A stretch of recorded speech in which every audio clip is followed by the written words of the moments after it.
Bonsoir, bienvenue dans cette nouvelle émission Le Kiosque.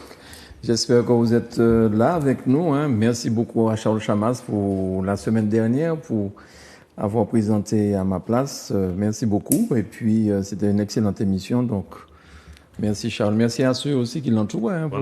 Voilà, c'est tout le monde qui fait. C'est ensemble que nous faut, il semblerait. Ensemble nous faut. Tout seul nous pas faut. Voilà. Bonsoir Philippe. Maître. Bonsoir Malo. Professeur. Ouais, non, c'est pour faire plaisir. Non, mais pour faire plaisir à la Guyane. Voilà, c'est ce que tu as dit. Pour faire plaisir aux Guyanais, je n'ai pas envie d'avoir de soucis.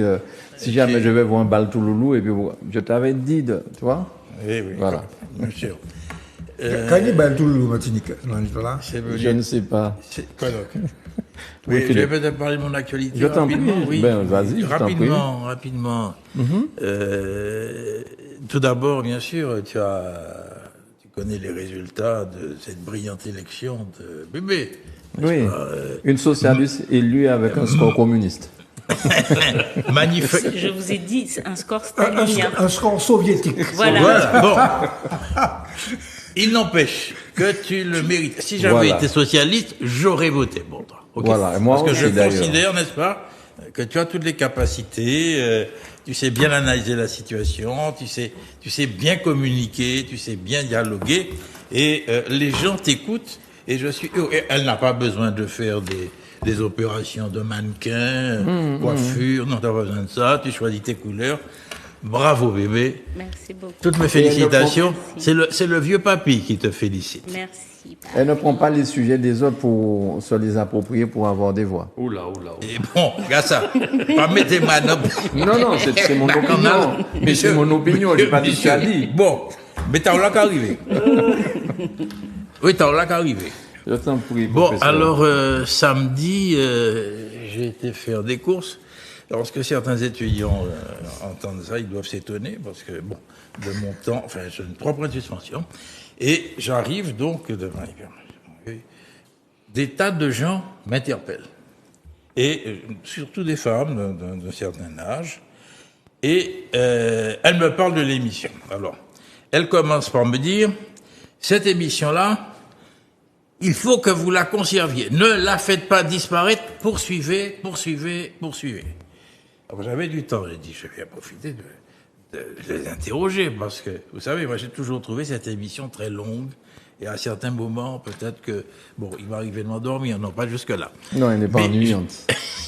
Je voulais savoir. Alors, elles sont plusieurs femmes. Elles ont des réseaux. Et celle qui m'a parlé longuement, comme par hasard, est du Gros Monde, du Gros Monde, bien sûr. Et elle est travaillée dans la santé. Je crois qu'elle était infirmière, je lui fais un coucou bien volontiers parce que je sais qu'elle est déjà là. Et donc elle m'a dit qu'elle attendait avec impatience l'arrivée de l'émission, qu'elle téléphonait à ses copines, qu'elles avaient des réseaux. Et j'ai dit, vous regardez l'émission totalement? Oui, totalement. Vous arrivez à tout regarder? Oui, je regarde tout. Et elle continue. Et parfois, et souvent, on regarde 2 fois, sinon 3 fois. Mais j'ai dit, qu'est-ce qui vous intéresse? C'est au fond des choses. Eh bien, voyez, nous étions dans des professions extrêmement prenantes, notamment la santé. On cousait, on piquait. Et là, maintenant, nous apprenons. Nous avons des ouvertures dans tous les domaines et nous apprenons beaucoup de choses et nous en discutons après. Alors, c'est pour vous donner l'importance de l'émission. Attendez. Et puis, elle m'a dit, il y a quelque chose que j'aime particulièrement, ce sont les yeux malicieux de Manu. Malgré mes lunettes. À travers mes lunettes, ça se voit. L'autre actualité, rapidement, ce sera sur les formations. Je pense qu'on va faire monter la question. Oui. Sur les formations, parce qu'on est en train de travailler dessus. Tout à fait. Et on a une grosse opération sur ce point-là. Bien. Voilà, Mano, j'en ai terminé parce qu'il y a quelqu'une qui doit s'impatienter. Elle a tellement envie de parler, non? Elle savoure sa victoire, je la comprends. Mais oui. C'est pas tous les jours qu'on a une telle victoire. Bonsoir Michel, merci d'être avec nous, rédacteur en chef du journal Justice, conseiller municipal de la belle ville de Fort-de-France. Tu étais au conseil municipal que tu as laissé pour venir à l'émission. Je t'en Oui, alors remercie. justement, puisque j'ai été interpellé par un conseiller municipal de la majorité, donc il n'est pas de mon bord. Et j'étais 2 ou 3 d'ailleurs, en même temps, ils m'ont dit qu'ils écoutaient aussi l'émission. Et que ce qui les frappe, c'est que c'est un peu la même chose, c'est qu'ils y apprennent des choses, notamment sur la réalité martiniquaise. Bon. Bien sûr, nous ne cantonnons pas seulement à notre environnement immédiat.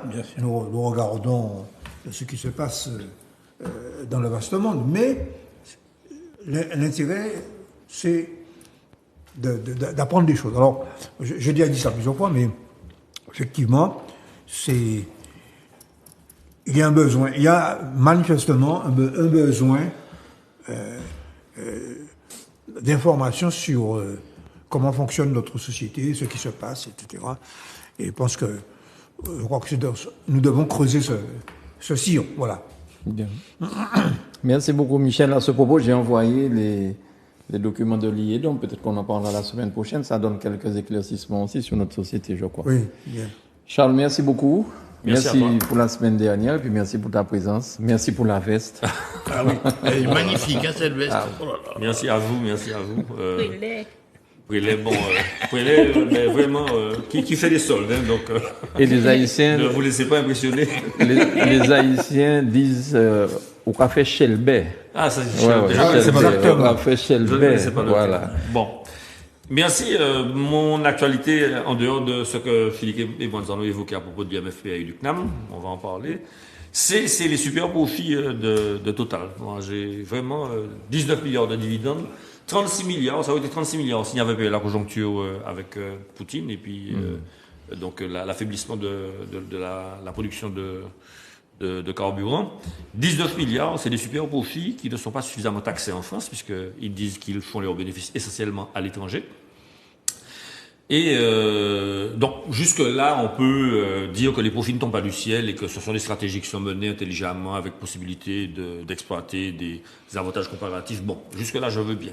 Mais quand ces dividendes servent à racheter des actions ou à montant capital par les actionnaires eux-mêmes, à montant capital dans l'action d'entreprise, c'est-à-dire à conserver le bénéfice pour s'accaparer davantage d'actions dans l'entreprise, je trouve que c'est un petit peu gênant. C'est-à-dire que ces bénéfices, quelque part, sont gardés en cagnotte par ce même groupe d'investisseurs.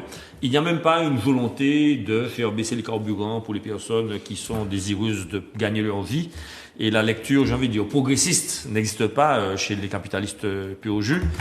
Donc, je suis très attentif à ce qu'il adviendra de ces super profits, notamment dans la conjoncture dans laquelle on est, puisqu'ils savent très bien que la situation n'est pas facile pour les consommateurs que nous sommes. Voilà ce que je voulais dire. Merci Charles. Bonsoir Béatrice, merci d'être avec nous. Bonsoir Mano, bonsoir aux Je ne savais pas téléspectatrices si et tu étais là téléspectateurs. aujourd'hui. Je pensais Oui, que tu serais en train de fêter toujours ton succès. Non, ça va, j'étais la seule candidate. Donc je suis réélue par mes camarades, seule candidate déclarée. Bon, après, ça a été, c'était possible pour d'autres de se déclarer, mais les camarades, pour beaucoup, ont dit que le travail de visibilité, de sérieux, de crédibilité également a été fait et qu'ils ne voyaient pas là de raison d'en changer. Donc, ils me laissent avec le sac sur le dos qu'ils vont m'aider encore à porter pour ces 4 prochaines années. Donc ça, c'est mon actualité récente, mais ça marque également la fin, on va dire, de cette période de congrès du Parti socialiste et puis le redémarrage, on va dire, des instances à l'intérieur bientôt du parti. Et c'est une bonne chose. La démocratie fonctionne dans les partis politiques qui fonctionnent normalement. Donc ça, c'est une bonne chose. Et puis, actualité aussi, alors je fais un petit coucou à Josie, parce que moi aussi, je croise en toute sincérité, vraiment et sans exagération, il n'y a pas un endroit où je passe sans qu'on ne m'arrête et qu'on me parle de cette émission. Vraiment, c'est pas. Mais j'en suis parfois même étonnée parce que j'ai l'habitude moi de circuler assez rapidement, par exemple dans les supermarchés, mais c'est pas seulement dans les supermarchés. Mardi, à la manifestation, également des syndicalistes m'ont arrêté, continuer, nous qu'à prendre dans l'aubaille, c'est très bien. Donc je fais un coucou à Josie que j'ai croisé dans un supermarché. Je fais aussi un coucou à Jean-Hugues Bélance, un gros Mornais, n'est-ce pas, qui a œuvré beaucoup pour le sport au Gros Morne et que j'ai croisé dans la manifestation. Et on s'est retrouvé du coup avec un pool de Gros Mornais manifestants et mécontent eu égard à évidemment la réforme des retraites, c'était aussi mon actualité de la semaine. Une pensée particulière et amicale, fraternelle, presque de la sororité pour ma petite sœur de combat et de cœur, Nadia Chonville, qui malheureusement a perdu son papa. Donc je l'embrasse très fort et j'embrasse tous les membres de sa famille. Une pensée également très émue pour Marie-Camille Relouza, Gros Mornaise, qui s'est fait lâchement abattre par son compagnon dans le dos, il faut le dire, dans le dos, pour lui avoir dit non. Et j'invite tous ceux qui le peuvent, nous sommes là, mais à cette marche qui est fait en sa mémoire, qui se tiendra en sa mémoire ce soir au Gros Morne. Rendez-vous à 17h30 devant le supermarché, le petit supermarché. Voilà, et puis voilà une pensée pour toutes ces personnes qui vraiment nous encouragent et c'est stimulant parce que même si des fois ça nous demande beaucoup de travail pour la justesse, je rappelle parce que j'ai suivi des émissions où il se dit quand même un peu n'importe quoi, je redis, je prends comme un honneur d'être ici et je crois que nous sommes tous dans le même cas. Un honneur de pouvoir donner notre avis, notre éclairage sur des choses, un honneur et une responsabilité, même si nous avons des convictions et que nos avis sont subjectifs, nous les construisons, nous ne partons pas dans des délires, on n'est pas dans de la démagogie, en tout cas on essaye de ne pas l'être, même si globalement c'est vrai que c'est quand même très à gauche, mais très progressiste, mais ça, je pense que en tout cas, nous donnons des éclairages qui ne sont pas fantasmagoriques, qui ne sont pas là pour faire le buzz, mais qui sont réellement là pour donner un éclairage sur la réalité martiniquaise et puis parfois au-delà des frontières. Voilà ce que je voulais dire. Donc merci à ceux qui nous regardent de nous faire confiance. Merci à toi aussi, Mano, d'avoir constitué cette équipe et de nous donner cette opportunité. Merci beaucoup. Tu penses à quelqu'un quand tu parles de faire le buzz à l'antenne? Donner des informations juste pour faire le buzz. Écoute, une silhouette. C'est quelqu'un qui jadis s'est retrouvé sur ce plateau par ailleurs, je ne savais pas. Et qui a eu l'occasion de dire que l'INSEE racontait n'importe quoi. Donner des faux chiffres de nos problèmes, en l'occurrence démographiques en Martinique. Il n'y avait aucun problème démographique en Martinique. Et je trouve que à ce niveau de responsabilité, on doit être vigilant sur ce qu'on dit. Voilà. Très bien. Alors, concernant cette dame qui a été abattue au Gros Morne de 4 balles dans le dos, elle avait porté plainte à la gendarmerie. Exact. Et la question que moi je me pose, parce que c'était au Gros Morne, mais ça peut se passer au Lamentin, à Fort-de-France, n'importe où, est-ce que les femmes qui portent plainte parce qu'elles ont reçu des menaces et puis que leur vie est en danger, ou leurs enfants, est-ce que la justice n'est peut-être pas un peu trop lente peut-être pour pouvoir les enlever des griffes de cette personne? Mais je ne sais pas, c'est une question que je pose. Hein. Il avait déjà été condamné. Il a des antécédents. Il avait des antécédents. Donc, est-ce que quelque part, on n'est peut-être pas assez vigilant? Je ne jette l'opprobre sur personne, mais on ça entame la interpelle question quand même. On peut commencer par la question. On peut commencer par la question. Il y a un jeune homme. Pardon. Vas-y, non. Alors, juste, si on peut également, c'est juste parce que c'est pour ne pas l'oublier, également une pensée, parce que nous pouvons demain être concernés par le Big One, une pensée pour la Turquie et la Syrie qui ont été touchés par ce fort tremblement de terre. Pardon. Alors, la question, c'est quoi? Alors, la question, c'est le féminicide, en fait. Une femme tuée par son ex-compagne au Gros Morne. Tous les moyens sont-ils mis en œuvre pour lutter contre les féminicides? Alors, il y a un monsieur, un jeune homme, écrivain de la réalité, Mathieu Palin, qui a écrit d'ailleurs Nos pères, nos frères, nos amis. Alors j'ai écouté son interview et je vous fais le relais de ce qu'il a dit parce que j'ai trouvé très pertinent. Il dit que il y a environ 220 000 hommes violents en France et 200 000 femmes portent plainte chaque année. Et 80% de ces plaintes 80% des femmes battues ne portent pas plainte. Je reprends pour que ce soit clair. 220 000 hommes violents, 200 000 femmes portent plainte, et 80% des femmes battues ne portent pas plainte. Ça veut dire que, vous imaginez, 8 fois de 16, il y a 1,6 million de femmes battues qui ne portent pas plainte. Alors, la réalité, c'est quoi? C'est que quand un homme frappe une femme et qu'il ne la tue pas, c'est un miracle. Parce qu'on ne sait pas quand un coup peut être mortel, enfin on a un professeur de karaté devant soi, quand un coup peut être mortel ou pas, on ne sait pas, notamment quand on a une personne fragile, faible, et puis quand le coup n'est pas retenu, qu'il soit retenu ou pas, il ne faut pas le donner, mais quand un coup n'est pas retenu parce qu'il est, c'est sous le coup de la violence, sous le coup je sais pas moi, d'une crise narcissique, voilà, d'une crise narcissique. Alors lui, il explique les choses en disant que ces hommes-là, en général, souffrent d'immaturité. Et sans entrer dans les stéréotypes du genre l'homme ne pleure pas, il ne parle pas, il ne laisse pas montrer ses émotions, il boit cul sec, enfin, etc. Il y a un passage à l'acte qui est inspiré par cette fameuse crise d'immaturité-là. Et ce passage à l'acte, c'est en général la jalousie, c'est le fait qu'elle n'a pas fait à manger, c'est le fait qu'elle ne s'occupe pas de son intérieur, qu'elle n'entretient pas la maison, qu'elle ne sait pas occuper des enfants. Et puis, c'est une sorte d'égo de domination qui est souvent issu de l'éducation. C'est une transmission atavique. Et puis, cette expression-là, c'est aussi le sentiment d'une blessure, de manque de respect. Il ne sait pas s'asseoir pour discuter, il veut frapper pour régler ses problèmes. Et alors, je transcris ce que j'ai déjà entendu dire, mais sexuellement ça va pas parce que la femme ne sait pas l'inspirer. Donc il y a des choses qui sont gravissimes, gravissimes. Et donc on voit très bien que l'équation mentale de l'individu qui frappe la femme, c'est quelqu'un qui a des problèmes avec lui-même d'abord.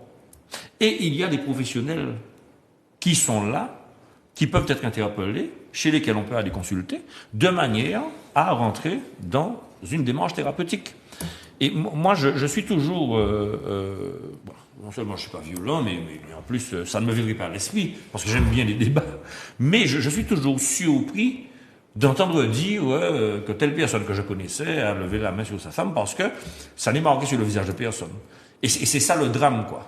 Voilà ce que je voulais un petit peu. Donc, Mathieu Palin, son bouquin, Nos pères, nos frères, nos amis, je vais essayer de me le procurer pour le lire, parce que c'est un ouvrage qui me semble intéressant. Philippe? Oui, mais il semble que ces phénomènes de violence s'accroissent.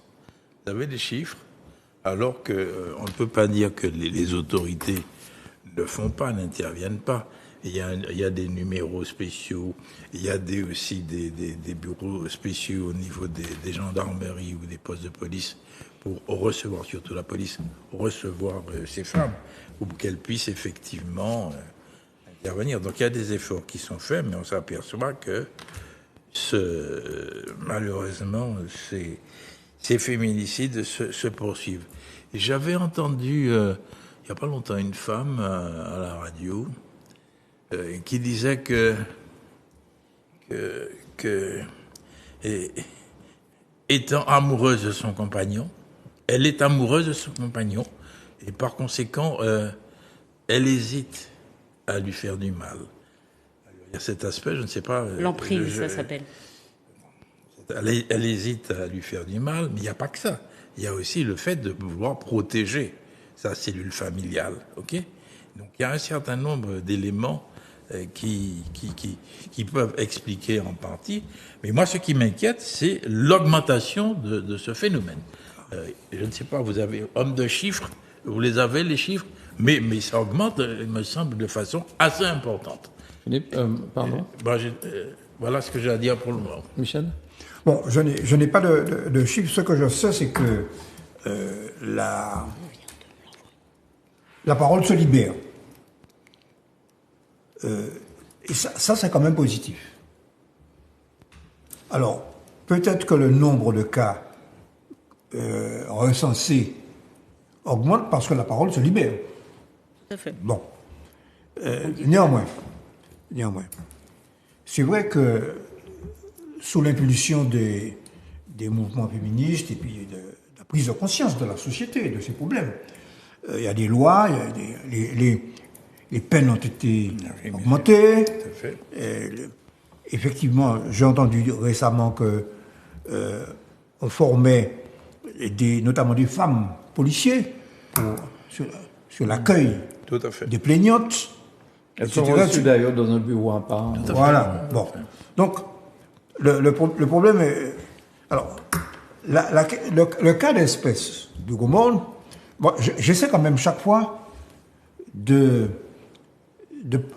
il faut à la fois, dans chaque cas d'espèce, pointer ce qui est le cas d'espèce et puis ce qui ressort du phénomène général que nous voulons analyser. Bon. Alors, au cas d'espèce, bon, je pense que, d'ailleurs, nous avons des camarades qui participent à cette marche blanche. Je crois que la première chose, c'est de manifester la réprobation, parce qu'il faut que la société martiniquaise manifeste sa réprobation contre ces actes. Bon. Maintenant, les actions que l'on peut mener, il y a des actions qui sont des actions de fond. C'est l'éducation, c'est l'action contre les stéréotypes que tu as cités. Hein? Bon. Mais ce sont des choses qui ne peuvent avoir d'effet que progressivement. Bon. Et puis, il y a s'il est vrai, comme tu l'as dit, que cette personne avait porté plainte plusieurs fois et que l'intéressé avait déjà été en récidive, et je pense que là, une enquête doit être faite pour savoir déterminer les responsabilités. Voilà. Voilà ce que je voulais dire. Béa. On en a parlé, il me semble, il y a à peu près 2 émissions de ce rapport qui était sorti sur la question des violences en général, dans laquelle nous avons évoqué le fait qu'il y a en effet parfois des phénomènes d'augmentation qui sont dus également au phénomène de prise de conscience d'un certain nombre de femmes notamment, parce que, alors, il y a les violences faites aux hommes, mais pourquoi on parle évidemment plus de celles faites aux femmes? C'est parce que c'est celles qui représentent le plus grand chiffre. Mais souvent, il est fait reproche, ah oui, on ne parle pas des violences faites aux hommes, c'est pas qu'on n'en parle pas, c'est que le volume que ça représente, et peut-être le volume de silence, hein, donc peut-être qu'il faudrait qu'il y ait des hommes qui parlent plus. Les hommes ont plus honte d'aller porter plainte dans ce cas-là. Peut-être, mais pour beaucoup de raisons, les femmes ne sont pas non plus obligatoirement mises à l'aise. Pourquoi aujourd'hui de la formation? Parce que il arrivait, notamment chez nous, que vous ayez même des policiers qui se moquent des femmes qui venaient porter plainte contre leurs conjoints pour des menaces, et puis rappelez-vous, le commissariat de Fort-de-France. Vous évoquiez, on vous mettait devant un petit bureau haut, et puis il y a un tas de monde autour de vous, et vous êtes obligé d'évoquer vos difficultés quasiment devant tout le monde. Il n'y avait aucune intimité, aucune confidentialité, et en plus une façon de réagir des hommes qui était assez déconcertante, en disant mais non, mais qui ça oublie, mais il fait 100 fois, pas machin, pas c'est pour ça au cas hypothèque contre Bougla, rentrer Bocayou, essayer choua à côté yoye, ah ouais mais demain yo péké ni papa, et au cas il vient chercher nous. Enfin, il y a quand même des témoignages qui ont été écrits, d'ailleurs, que vous pouvez retrouver chez les sœurs batailleuses, les féministes, des témoignages de femmes qui sont assez hallucinants sur l'accueil qu'elles ont pu avoir, singulièrement d'ailleurs en zone police, il faut quand même le dire. Bon. Sur la violence faite aux femmes, on a quand même une augmentation, et on a un moment qui est un moment très crucial, qui est l'année qui suit la séparation. Il y a un gros problème ici et il y a une recrudescence des violences. On voit qu'il y a un moment, en tout cas, qui peut être fatal, parce qu'il peut être létal, c'est le cas là, la dame a été tuée, mais en plus, ou sinon, une intensité du harcèlement, des violences après la relation. Ça aussi, c'est très fréquent. Les moyens, est-ce qu'on met suffisamment de moyens? Non, toujours pas assez. Et c'est la France entière. Mais chez nous, c'est dramatique. Aujourd'hui, la référente, parce que les collectivités oublient qu'elles ont une responsabilité de proximité sur ces questions-là. Bon. À la CTM, par exemple, collectivité de près de 4000 agents, il y a une personne sur ces questions. Une. Bon. Si ça, c'est la preuve d'une volonté, je rappelle par ailleurs que j'avais été invitée par le président de l'exécutif au terme des élections de la CTM parce qu'il avait été particulièrement attiré par nos propositions sur la question des violences faites aux femmes. J'attends toujours que les choses puissent se concrétiser. Ce n'est pas le cas. Mais nous sommes obligés de constater que ce soit l'État, que ce soit les collectivités, il y a un manque d'engagement sur cette question. Et il y a, en plus, chez nous, une question de mentalité. Je rappelle qu'il y avait aussi une étude sur le comportement masculin. Et je salue notre collègue animateur, M. Galva, qui, lui, gère l'ALEFPA, qui est une association qui encadre, enfin qui aide les femmes victimes de violences conjugales, et un psychologue, et qui est dans ce centre. Et la réalité, c'est qu'il n'y a pas, par exemple, suffisamment de places d'hébergement, parce que, Philippe en a parlé, la précarité économique, c'est quelque chose. La précarité immobilière, quand vous avez vos enfants, que vous êtes menacés, mais que vous ne savez pas où aller, qu'il y a peu de chances que vous puissiez recevoir un logement social, ben, ça c'est compliqué. Quand on doit aussi vous mettre à l'abri parce que les violences et la récurrence et l'intensité de la menace est tellement importante qu'on est obligé de vous extraire avec vos enfants du foyer, faut vous mettre quelque part. Et nous, ce que nous avions par exemple proposé, c'était de faire en sorte que des nouvelles places tout bête soit financé, et notamment par le biais des Airbnb, par le fait que la collectivité puisse réserver, en tant que faire se peut, par son biais direct ou une association, mais des places Airbnb. Pourquoi? Parce qu'on a aussi déjà vu des fois des placements dans des chambres d'hôtel, mais où le copain « Eh, mon ouais madame, ou là ?» et puis il choua en hôtel ou pâté là. Et bam, le bonhomme débarque. Et donc il y a des lieux qui peuvent être multipliés pour mettre ces femmes à l'abri, leur permettre, parce que la violence psychologique, physique, atteint aussi cette femme dans sa perception d'elle-même. Il y a tout un cheminement à faire, et puis il y a aussi des suites. L'Espagne est exemplaire de ce côté-là. Il y a des menaces, il faut savoir tenir l'homme à distance. Et ce monsieur, qui est un récidiviste, aurait déjà dû avoir un bracelet anti-éloignement, pro-éloignement, qui fait en sorte, en tout cas, qu'il ne se rapproche pas des victimes qu'il a déjà eues, puisqu'il en a eu plusieurs, et qu'il n'a été invité par la justice qu'à faire un stage de gestion de sa colère. Alors, quand je disais que la justice était lente, moi je pensais effectivement, la prison est remplie déjà. La justice est lente dans la mesure où on ne peut pas condamner quelqu'un et le mettre en prison tout de suite pour écarter le danger. Donc, est-ce que ce ne serait pas peut-être la solution, c'est extraire ces femmes du contexte familial habituel pour être protégées? Bon, bien sûr, on n'est pas aux États-Unis où on prend les gens, on les envoie dans un autre État et puis on change l'identité. Enfin bon, on n'a pas ça. La Martinique est toute petite. Tu vas à l'hôtel, tout le monde sait que tu es à l'hôtel presque. Mais peut-être qu'il faudrait penser à ça aussi, sans penser à la justice, mais trouver des endroits où les associations pourraient héberger, sécuriser ces femmes-là. Je pense que... c'est ce dont on a parlé. Oui, tout à fait. Oui, c'est ce qu'elle dit. C'est ce qu'elle dit. Je crois que c'est la bonne solution. Et ça permet de sécuriser, parce que la peur, je l'ai vécu, la peur du conjoint. violent, injurieux. Je l'ai vécu personnellement, donc je peux vous dire. Et pourtant, vous voyez que je suis pas, j'ai plutôt une grande bouche, d'accord. Mais enfin, quand il y a quelqu'un en effet qui essaye d'agir psychologiquement sur vous et qui essaye de vous diminuer tout le temps, tous les jours, de façon permanente, je peux vous dire que vous en perdez un peu les moyens. Et si vous n'avez pas un entourage fort avec vous, si vous-même dans votre tête, dans votre vie sociale, personnelle, économique, vous n'êtes pas fort, bien sûr que vous tombez dans ce fameux piège qui n'est pas le piège de l'amour, contrairement à ce qu'on pense, qui est essentiellement le piège de l'emprise. Voilà, ouais. C'est une emprise psychologique. Parce que rares sont les femmes quand même qui aiment se manger des coups. Donc c'est décrypté. Hein. Je te conseillerais quelques lectures et j'en conseillerais à chacun. Mais ce phénomène est très bien décrit maintenant en psychologie et en psychiatrie également, parce que évidemment.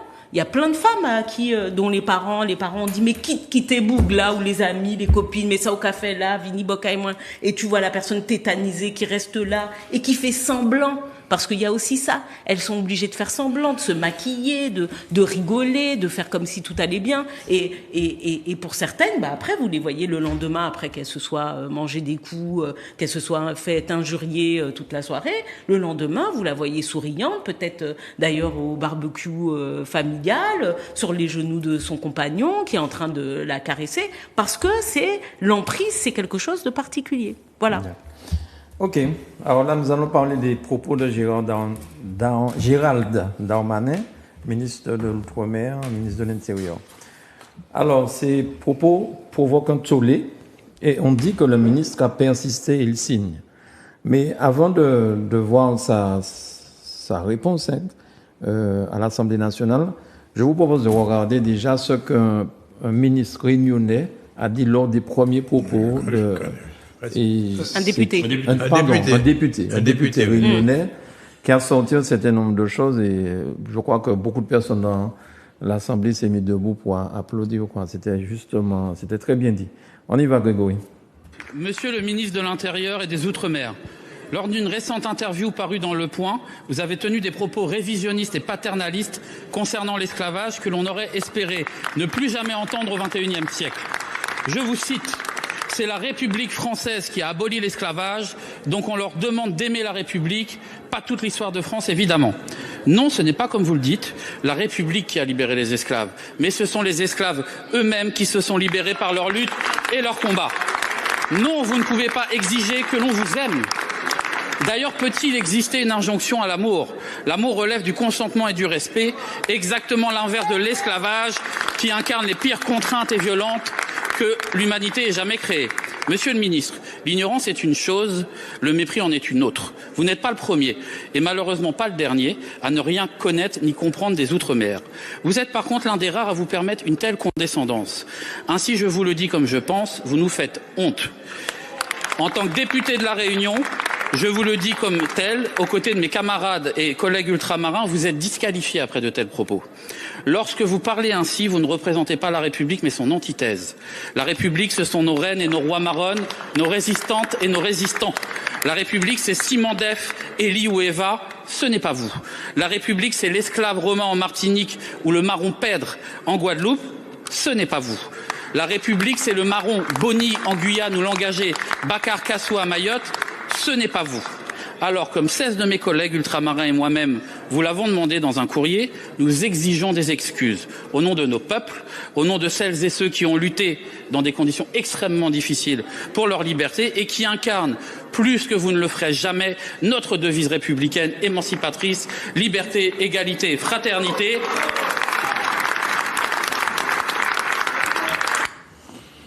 Voilà ce que ce député de La Réunion a dit. Et c'est après ça, je crois, que le ministre de l'Intérieur a persisté, il a signé. On regarde sa réponse. Député, à vouloir faire des polémiques sur tout, on s'en disqualifie. Je constate d'abord que la lettre que vous avez bien voulu m'envoyer ouverte n'a été signée que par les parlementaires de votre intergroupe, qui est la NUPES, et que les autres députés ultramarins, évidemment, monsieur le député, ont bien compris que l'histoire, et rappelons-la ici, et soyons fiers, et c'est vous qui n'êtes pas républicain en le rappelant, par 2 fois la République a aboli l'esclavage. En 1794, et pardon de faire des cours de Robespierre aux amis de monsieur Mélenchon, mais c'est en 1794 que réunis en Assemblée du peuple, les parlementaires, madame la députée, allez voir monsieur Mélenchon, ont suivi monsieur Robespierre qui a étendu ce que la République avait ici en 1792 déjà fait pour la France métropolitaine, étendu la fin de l'esclavage en 1794. Et en 1848, c'est la République qui en Martinique puis en Guadeloupe a aboli l'esclavage. Ce qui ne retire évidemment en rien le combat de ceux qui, esclaves ou non esclaves, ont voulu combattre ce crime contre l'humanité. Je n'ai rien dit d'autre, monsieur le député. Je pense qu'il faut réviser les livres d'histoire. Voilà, là, qu'est-ce que vous pensez de tout ça? Alors, j'entends aussi des gens dire quand même, est-ce qu'il n'y a pas un peu de vrai dans ce que Darmanin dit, hein? Là, je voudrais intervenir parce que ce qu'il dit est vrai. C'est la République. Bon, oui, mais c'est une histoire partielle, et bien sûr qui est partiale. Il faut se pencher sur la causalité efficiente, c'est-à-dire qu'est-ce qui a fait que la République a pris cette décision? C'est le fait qu'effectivement, cela a été insupportable, nos ancêtres se sont révoltés, cette révolte grondée se développait, et bien sûr accompagnée par des hommes, des penseurs qui ont accompagné cela. Ok? Donc, c'est très astucieux ce qu'il fait. Effectivement, c'est la République juridiquement. Mais oui, mais si la République a décidé de le faire, c'est parce qu'elle n'a pas décidé de supprimer ce système d'esclavage par générosité. Non, ce n'est pas vrai.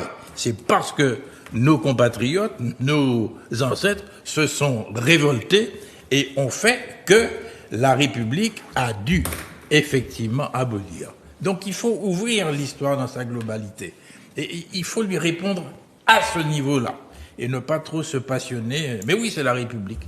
Mais est-ce qu'elle est véritablement généreuse à ce moment-là? Je n'en suis pas sûr. C'est terminé. Michel?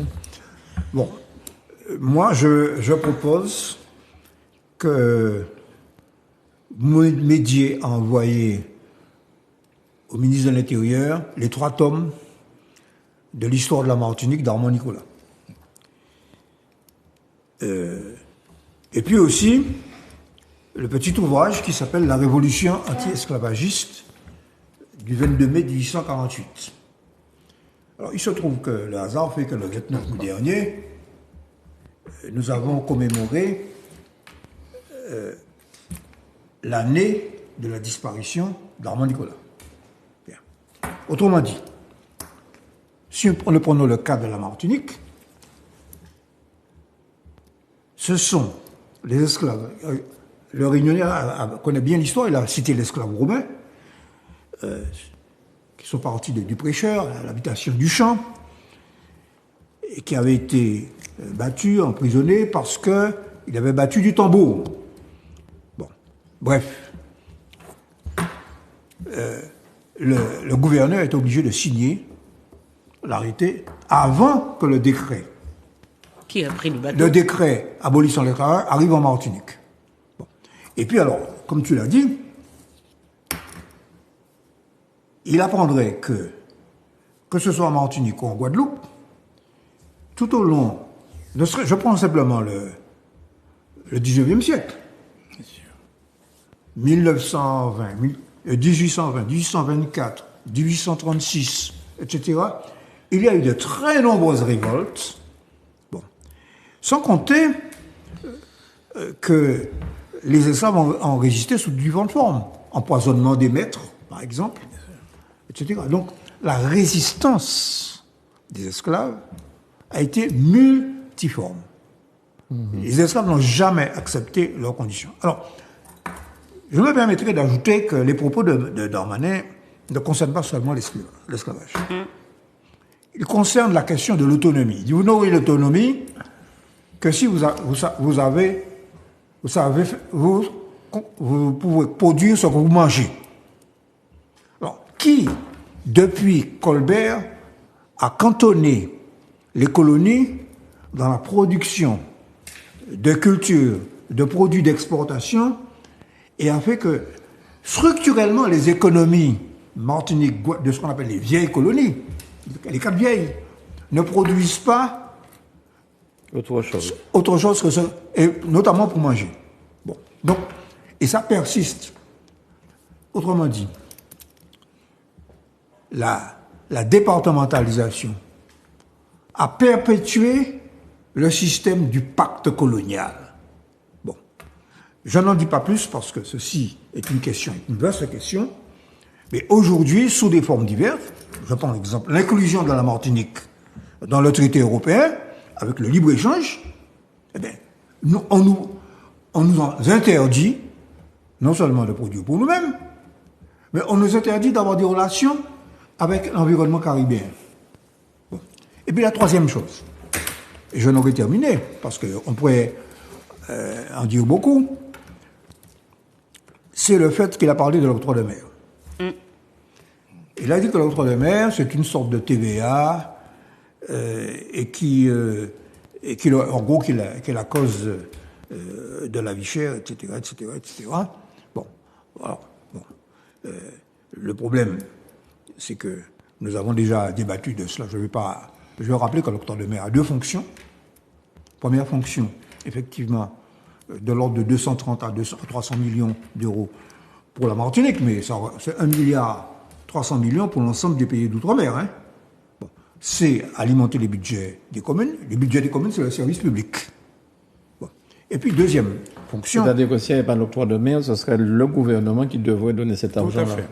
Qui devrait le donner, et comme il ne peut pas le donner, ou qui ne veut pas le donner, comme il est endetté, il a une dette qui représente 120% du PIB, c'est pas demain la veille qu'il va le faire. Bon. Puisqu'il est en train de chercher, de chercher 13 milliards sur le dos des retraités. Bon. Bon. Okay. Bon. Et puis, alors, ça que je veux simplement. Le deuxième point, qui est le plus important, c'est la taxation différentielle sur les produits importés. C'est le fait que depuis les années 70, en Martinique, il s'est construit un petit secteur productif qui représente 7% à 8% du produit intérieur brut et 8000 emplois. C'est-à-dire que sans l'octroi de mer, cette petite industrie n'existerait pas. Et enfin, le dernier point, c'est que cela signe un esprit colonialiste. Le premier crime de l'octroi de mer, en dehors de l'aspect technique que j'ai développé là, c'est qu'il est conçu, voté, exécuté, collecté par des élus de ces pays-là, et c'est insupportable pour un colonialiste. Voilà. Très bien. Charles? Je vais compléter, ce qui a été dit est tout à fait valable. Je vais compléter mon propos en l'éclairant différemment. Je crois très sincèrement que Gérald Moussa Dorman, je dis bien Gérald Moussa Dorman, commet un crime. Pardon, pourquoi Moussa? Parce que c'est son deuxième prénom. D'accord. C'est son deuxième prénom. C'est le nom de son grand-père. C'est le nom de son grand-père maternel. Tirailleur algérien. Tirailleur sénégalais. Et donc, C'est algérien. et donc. Oui, oui, non mais c'était dans... Ouais. En fait, il cache ses origines. Il veut aller à droite de l'échiquier de sa famille politique pour faire oublier d'où il vient. Mais les Français ne vont pas l'oublier.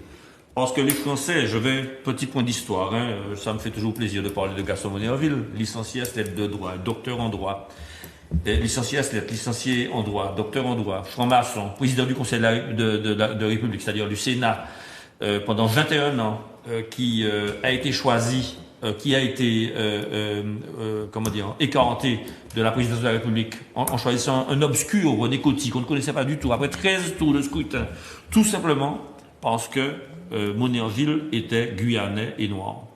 Et ça, cette histoire-là, Moussa Dormanet devrait s'en souvenir. À un moment donné, quand il ira en finale, on se souviendra de ses origines. Ce qu'il est en train de faire là, c'est un crime contre sa mémoire, contre la mémoire de ses ancêtres. Il n'a pas le droit de faire ça. Quand tu parles de la finale, c'est-à-dire? Eh bien, quand il se présentera en finale du présidentiel. parce qu'il est en train de se positionner. Il est en train de se positionner Il est en train d'essayer de masquer son identité. Donc il va et il affiche ses lettres, j'ai envie de dire, de républicanisme affirmé dans des enjolées qui sont complètement dépourvues de sens. Premier élément. Donc ça, c'est un mauvais stratège de ce point de vue-là, parce que ses petits camarades un jour le lui rappelleront. Deuxième élément, je crois très sincèrement qu'il y a une tentative d'instrumentalisation de l'histoire, et c'est indigne. Moi, je crois aujourd'hui, on est en train d'assister à une fracture sociale intellectuelle entre les DOM et la France.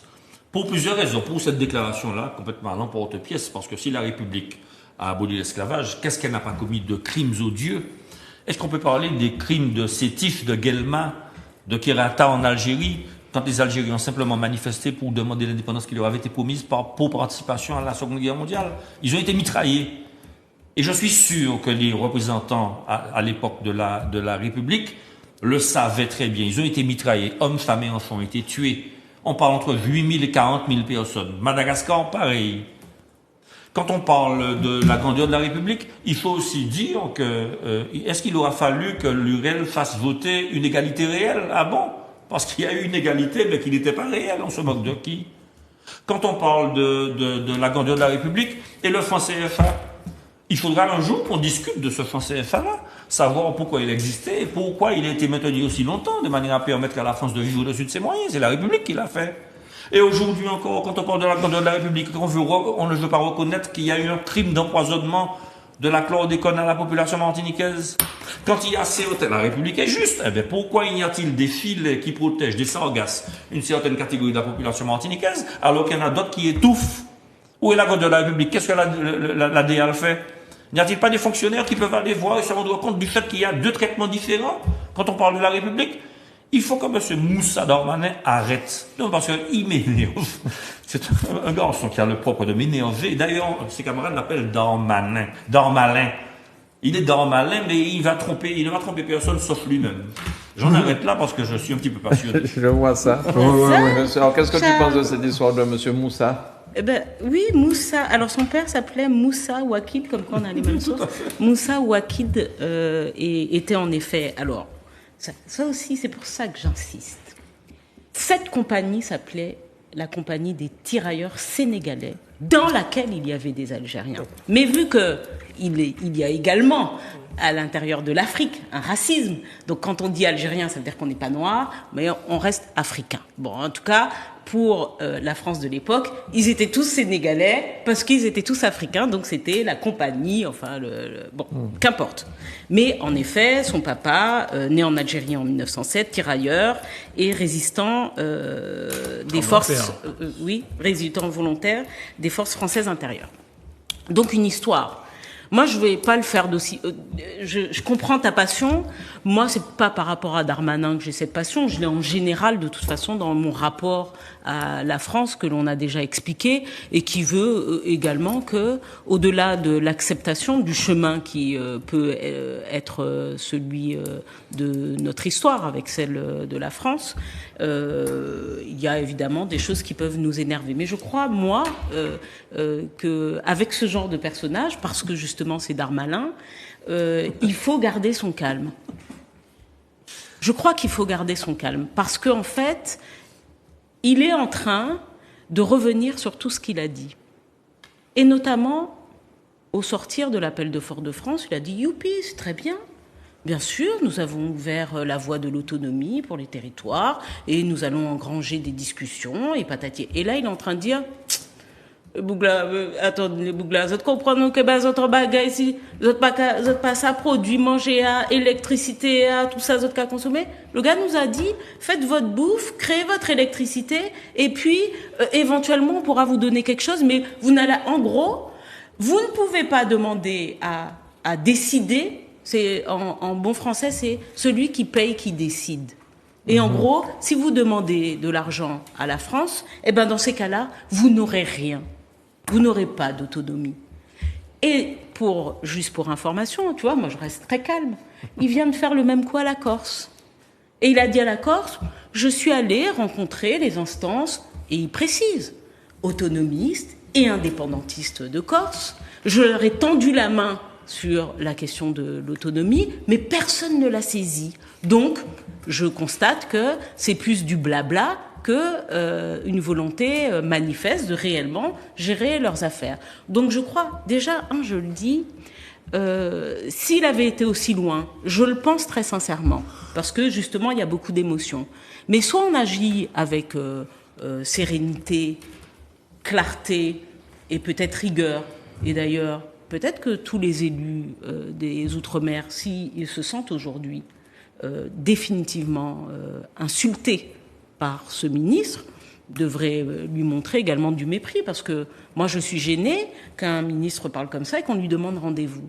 Moi je crois que je n'aurais plus voulu lui parler s'il m'insulte dans mon histoire et dans ma chair tel qu'il est en train de le faire. Deuxièmement, je crois aussi qu'il faut reposer malgré tout les bases de notre développement et regarder à nouveau, ça je l'ai déjà dit ici, comment nous travaillons. Et il va falloir tout de même que nous arrivions à gagner sur un certain nombre de sujets.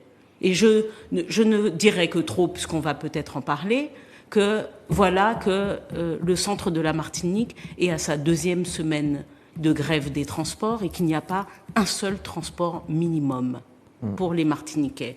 Donc, je ne veux pas tout mélanger, mais et on n'est pas dans un rapport enfant-parent. On n'a pas de choses à prouver, on demande de la responsabilité, on n'a pas toujours à prouver parce qu'il faut nous en donner les moyens et tester parfois. Bon, mais je crois aussi qu'il faut avoir cette exigence avec nous-mêmes de faire encore, d'être dans la fabrique des politiques publiques la plus optimum possible pour rendre les nôtres heureux. Pas pour satisfaire au regard de la France, mais pour rendre les nôtres heureux. Je crois que c'est important. Et donc ça doit être un objectif et peut-être ça sera peut-être le plus fort à renvoyer dans la face parce qu'on donne malheureusement, faut le dire, on donne parfois des arguments à ces personnes-là parce que c'est un petit roquet, hein. Et ne croyez pas, c'est pas la peine de dépenser ton argent, Michel, pour lui envoyer quelques bouquins que ce soit. Je préfère que tu me donnes ces 3 tomes ou 5 tomes. Donne-les-moi. Je préfère parce que on les trouve plus tellement. Donc, vous voyez, parce que ne vous inquiétez pas pour Monsieur Darmanin. C'est un homme brillant, très cultivé, mais qui sait comment agiter les Outre-mer. Il le fait avec le meilleur sujet qui soit. Il va sur notre affect. Et on va rester que sur ça, alors que le gars nous a dit que, globalement, il fermait les discussions sur l'autonomie. D'accord ? C'est ça qu'il est en train de dire, qu'il ferme les discussions sur l'autonomie. Tu parles d'agiter, tu parles de certaines choses. Mais on est des sanguins. Attends. J'ai l'impression que tu es en train de faire un parallèle avec Nicolas Sarkozy. Qui faisait la même chose, oui. Bien sûr. Ah non, mais c'est un Sarkozy junior. De toute façon, ils sont de la même famille politique. Hein. Il utilise exactement les mêmes ficelles. Il va vers l'outrage, il va vers l'odieux, il va vers le sanguin de chez nous comme chez les Corses. Il va chercher ce qui nous agace parce que ça va masquer tout le reste. Mais là, il va aussi vers l'extrême droite, on dirait. Mais ça fait longtemps. Mais il faudra bien aller récupérer à un moment ou à un autre les voix des LR. N'oublions pas que monsieur est originaire de l'ancien RPR. Il a fait RPR, UMP, LR. Il était donc les Républicains de droite. C'est peut-être le plus proche d'ailleurs, on l'a toujours dit. C'est à lui qu'on demande en ce moment, particulièrement d'aller négocier avec Éric Ciotti en ce moment, parce que le groupe LR, la majorité, a besoin du groupe LR à l'Assemblée nationale. Très bien. Nous allons faire une petite... Deux remarques rapidement. Je crois qu'il y a un rappel à faire à ce genre de personnage, c'est que pendant 3 siècles, n'est-ce pas, ils ont bénéficié d'un travail gratuit, n'est-ce pas, ils en ont fait leur richesse. Voilà. Okay. Et deuxième chose, rapidement, je trouve qu'il a une attitude effectivement totalement différente vis-à-vis des Corses. C'est curieux, c'est parce que la Corse est trop proche, est très proche d'eux plutôt que nous, où les Corses ont des arguments, n'est-ce pas, beaucoup plus assourdissants que les Corses. T'es que dit, on n'y pas mettre pieds là. Bien. On va faire une petite pub et on revient dans quelques instants pour parler de ce réseau de bus, ce manque de transport dans le centre, puisque Béatrice disait qu'il n'y a pas de, comment on dit, minimum... de service minimum. De service minimum. Est-ce que ça existe dans la loi en France, est-ce qu'on est censé faire ça? Parce que les fouilles à l'air, enfin, je ne sais pas seulement si c'est... Tout le monde. Ouais. Je pense C'est qu'on tout le monde. souffle ça. Allez, pub. Parce que ici, il y a jamais...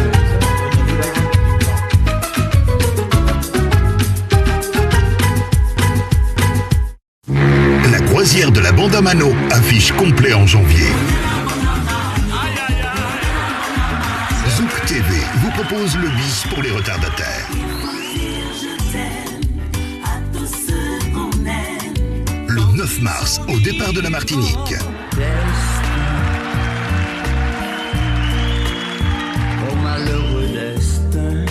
Et le 10 mars, au départ de la Guadeloupe. Passez une semaine de rêve avec des concerts. Des artistes invités. Des soirées karaoké en live. L'avion décolle, je tire. Il atterrit, je t'aime. Des soirées nostalgie des années 80-90 avec le commandant Robert aux platines.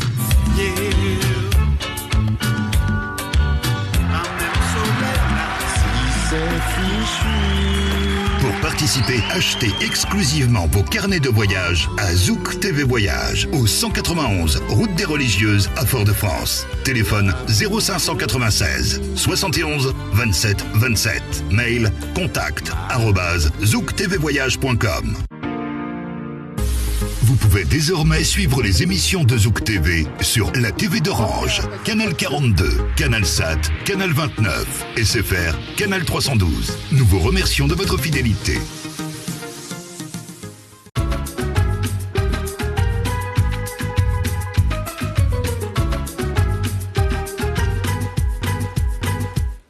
Voilà, on parlera avec Béatrice déjà en premier pour cette histoire de bus. Déjà, le Gaumont, ça a été la première commune à avoir fait le transport pour les caoutchoucs. Exactement. Ça a été après... Trasla. À l'époque même de Turiné. Oui, de Turiné. Donc, Tout à fait. ça a été repris par les communes martiniquaises. Ensuite, c'est le Sud Libre. Alors, non, il y a eu le François, il y a eu du COS. Enfin, dans les transports de communes, il y a eu du COS, François, qui était structuré également. Au niveau d'une grande collectivité, c'est Sud Libre qui a commencé. Et l'espace Sud disait que c'était bien organisé. Est-ce que tu peux nous parler de ça? Bien organisé. Là-bas.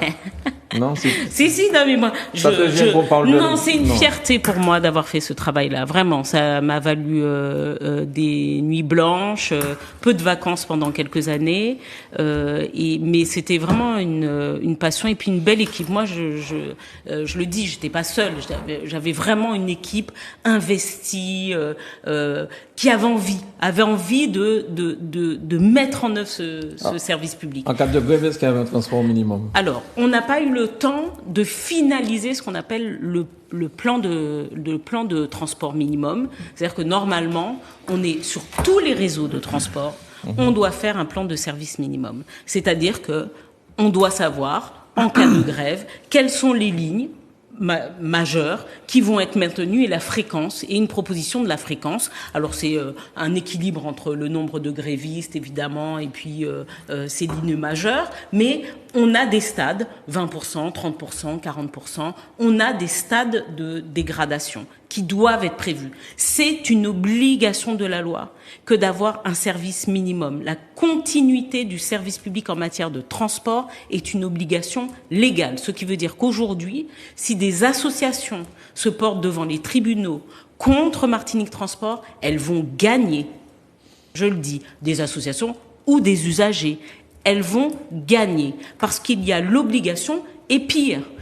Elles peuvent même se pourvoir contre le préfet qui aujourd'hui a également la capacité de réquisitionner lorsqu'il y a ce type de situation. Est-ce que vous vous imaginez une seconde, d'ailleurs quand il y a des grèves, vous l'entendez, là on a entendu quand il y avait la grève sur le transport, vous voyez tout de suite, vous avez déjà entendu 0 TGV? Non, il y a 1 TGV sur 5. Il y a 2 TGV sur 3. Il y a un bus sur 6. Un RER sur 4. Mais jamais 0. parce qu'il y a une continuité du service public, même si elle est dégradée. Et quand on sait que les personnes qui fréquentent nos transports publics sont les personnes les moins argentées, les personnes qui n'ont pas le choix, je crois qu'on leur doit ça. On leur doit ça, de mettre en place. On ne peut pas laisser ces situations perdurer chez nous et mettre les gens qui sont déjà dans la misère à genoux. Bien. Philippe? Alors, j'écoute avec beaucoup d'intérêt ce qu'a dit Bébé. Elle a parfaitement raison. Elle a rappelé les textes et les obligations. Ce qui me frappe, c'est qu'il n'y a pas de réaction. Il n'y a pas de réaction des usagers. On ne voit pas. Il y a des gens, effectivement, qui se plaignent. Mais cette situation est totalement inadmissible. Mais pourquoi n'en montrer pas? Il ne faudrait pas montrer un petit collectif, là, pour pouvoir intenter un certain nombre d'actions contre les autorités responsables. Il faut se prendre en main. Donc, il faut prendre une initiative. Et c'est inadmissible. Effectivement, zéro transport sur le centre. Mais ce n'est pas possible. Mais c'est inadmissible. Mais je vous dis, je ne vois pas de réaction collective. Ce qui me frappe. Est-ce que je n'ai pas d'explication à donner, mais je pense qu'il faut effectivement monter une structure qui permette d'agir tant sur la société responsable que contre le préfet. Charles? Je suis un petit peu l'affaire, puisque je suis à l'antenne transport. Bon. Tu es dans le transport. Oui. Je sais même pas. Ben oui, mais j'ai. Ah, je sais, maman, je crois que j'ai une vingtaine de casquettes. Donc, bon, le souci vient comment dire, le président n'économise pas ses forces. Hein. Le gros souci vient du fait qu'il y a un sous-traitant. Voilà, un sous-traitant. Hein. Rapide du Centre qui est en grève parce que il y a un écart de traitement entre deux sous-traitants. Voilà, en gros, et qu'il y aurait un écart de 300 € entre les salaires de l'un par rapport à l'autre.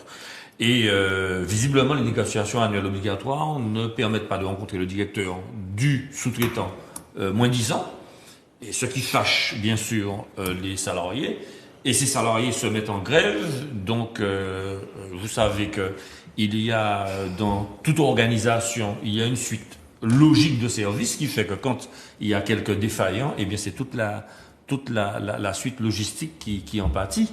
Donc le dossier est en cours. Hein. J'ai eu d'ailleurs un responsable ce midi en préparant l'émission qui m'a dit que bon, ils sont en train de négocier pied à pied, hein, quasiment tous les jours.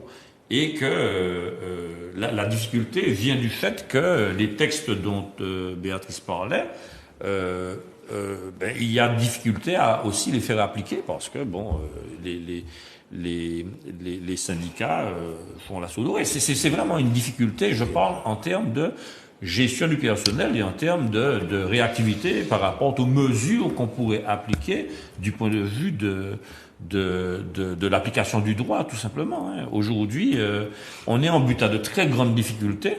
Et je peux te dire quelque chose. Mais je t'en prie. Abandonne la mission. Non.